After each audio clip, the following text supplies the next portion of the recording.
Hey everyone, welcome back to the channel.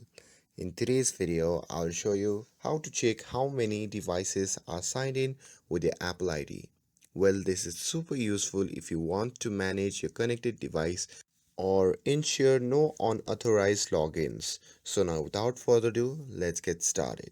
So first unlock your iPhone and open the settings app on your phone.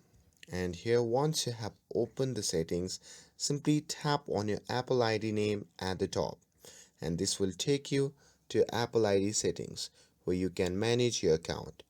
Now from here you simply have to scroll down and here you will see the list of all devices linked to your Apple ID. This includes iPhone, iPads, Macs, Apple Watches or even third-party devices if they are connected to Apple ID. To see more details about their device, just tap on it and you'll find their info like the model, OS version, and that's it. Now you know how to check which device are logged in with your Apple ID. With this, if you found this video helpful, then don't forget to like, share and subscribe to get updated for more videos. Thanks for watching and I'll see you in the next video.